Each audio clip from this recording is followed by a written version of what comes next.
Lo ndilapha inkosi yamampondomise ndikuzana Xhoba ayingozana Xolo ndikuzana Xhoba Thonjeni suka kum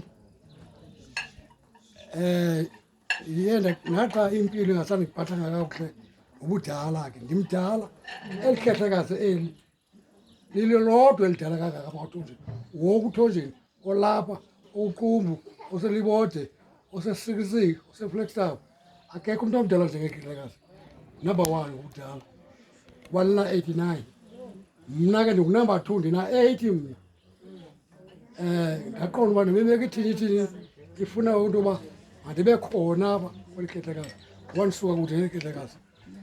Okokuqala ke eyona nto ingamandla endizele apha nam ndiyabona sizawutshona kum ndifuna umka ndishiye umnombo usapho olushiyeka ngasemva lizazi uba lingobani lisuka phi lijonge ibheka phi na.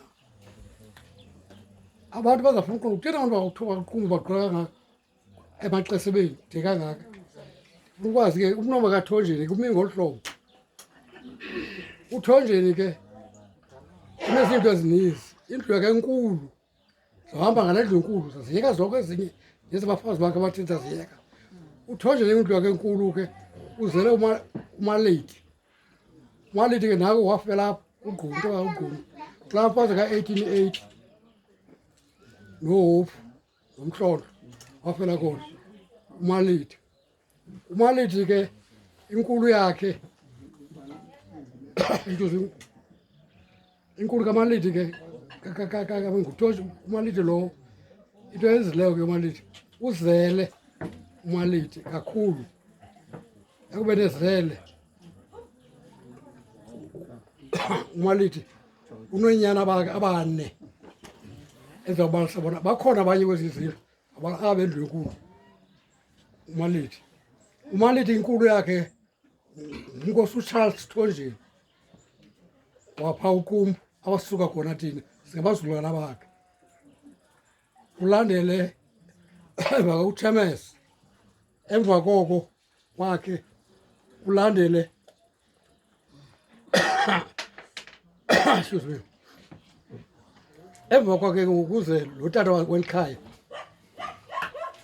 uPikoko, emva koPikoko kuze uStephen.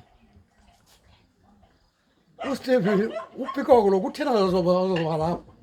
Inkosi yalapha emaxesebeni uJojo ngokwakhe wafumaniseka uba kukho inkosi ngapha uqumbu emampondomiseni eligqobhoka ndihambe nefundileyo wacela uba mawofuna umntana phaa kuyo azoba lapha azoguqula nabaqaba ke emaxeseni afunde ahambe icawa. Wathi wanikwa ke uPikoko lo nguyise uba makeze apha. Ufika apha waqubula izembe wabiza amadoda alapha wathi mazani nto zikabawo benyuke kwelaa hlala phaa phezulu. Befika phaa phezulu wathi wagawulwa wakhiwe esi sikolo sifuna silapha phezulu. Isikolo sakho nguThonjeni esiya apha abantu balapha mabafunde wahanjwa yicawa. Kama le lali lena uJojo wayinika yena le lali le Thonjeni. Wabe ke ulapha uPikoko. uPikoko ke yena ke uCharlie uzele uTyelinzima uyisemkhulu wale ndoda uTyelinzima. Walandelisa nguEdwin le ndlu iselibode naye nembali yayo uba waye iselibode wazala yona. Enye into mandiyiveze nje uMpondomise noMpondo ngamawele zinto zikanjanya. UMxesibelo yimfusi yabo abantu bathathe bazala indoda enye nomfazi omnye. uMpondomise noMpondo noMxesibelo waqonda kumXesibelo makacunsule kwabakhuluwa bakhe wacunsula ngabo etyhirha wafumana le ndoda lapha.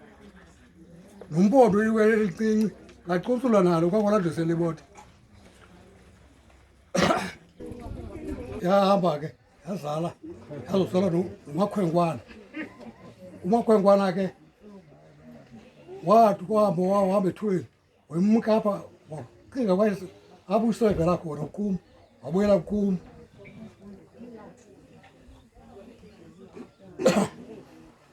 Now buye ke ndize kuwo.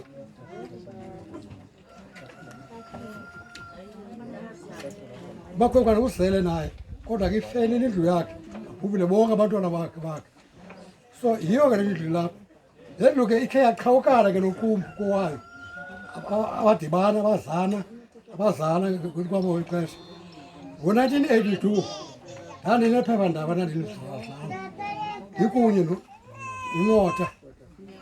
uNotha ke wandicela uba mandize kube phela ndibhale wathi mandize kule nkosi yalapho uJoklani ndize kuyo sizoyicenga ayiphathele imoto kuba amaxesiba ayengamfuni uNotha ehluphe ngepalamente uNotha athi phantsi ngehlubi phezulu ngexesini kwanyanzeleka uba makeze apha azocenga le nkosi imuse zapho le nkosikazi ndamlenza le nkosikazi yam masafika phaa komkhulu ndithe ndisathetha mna unkosikazi yam weva kuthiwa isisithonjeni wafuna usabela ubizwa yena athi hayi asibizi wena mama wena sibiza lo mama haya kuye ubuzwa lo mama losukugaye namhlanje abuza mama ndeka ukuthi umisisithonjeni njani wachaza wathi omnye hayi ke nam ingaba ngamadosini wake uthuluzela kufake ubela khona akebela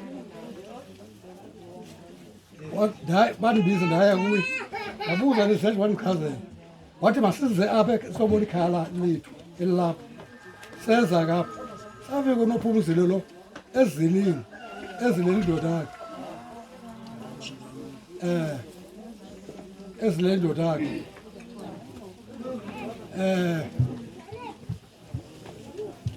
baninzi ke abantu abaninabo bakhe uBophiko kulo Olanga uSizwe ke uye luzele indoda kaNophumzile umncedisi ofuna abantwana ababili amathuba amabili soko ndizama ukuthi ke le ndlu le nale ndlu nale ndlu yaseLibode nale ndlu le la zindlu enye abantwana bakaThonjeni bonke abo yiyo nto iba masibe lapho yonke ndinyenzelele usuka lo mini ke lo mama uMasilanga nomolokazana wakhe uPhumzile zange baphinde baqhawukane ukumbi akho nto siyenzayo bengekho phaa uba bekuyabawuphumelanga lo msebenzi lo nathi akho nto bayenzayo zingekho apha yiyo nto masibele lapho into yokokubana lo mzi lo umzomnye odibeneyo so ndizama ukuthi ke siyabulela kakhulu ke Silango ngokuba ugcine lo mzi kaThonjeni uba Silango wendele kwinyana wokugqibela kaPikoko kodwa nguyena ume ngenyawo kule ndlu lapha kaPikoko but 7 kodwa ume ngenyawo ngulo wayemaka ekuyinonunilazana Masilango wema ekugcinile lo mzi sinethemba ke nawe uNophumzile uyawugcina lo mzi ucele uMasilango Masilango uthe sesishilo ngamadoda akhe esengomntu ukhoyo waseke ubambile unxibelelwano nabantu bakaDosini nawe ke Nophumzile sinethemba loo nto uba uyawugcina lo mzi nabantwana bakho kubekho unxibelelwano olungaqhawukiyo phakathi kwethu ngaloo mazwi sithi ke Masilango siyakubulela ngokuba ugcine lo elikhaya ugcine lo mzi ugcine umzi wakaDosini apha yangu ungahamba kakuhle ukuphumla uya khona kuba sikubeke phaa sikulahlanga sikubeke phaa ngenxa yeemeko zelihle ezikhwekweli zonke sikubeke phaa kulaa ndawo laa sisikho inkozo yakho ku nobupha wena siqhuba wena siyakucela ke Silango uhambe kakuhle siyababulela nto Masilango ukuthi masincede asiboleke le ntombazana inomqolo ngohlobo ngaloo mazwi sithi ke uhambe kakuhle ke ntombazana semzini usibulisele koba umkhulu uPikoko uthi siyabulisa siyagcina umzi wakhe ngoba akasekho uKehlekazi enkosi kakhulu.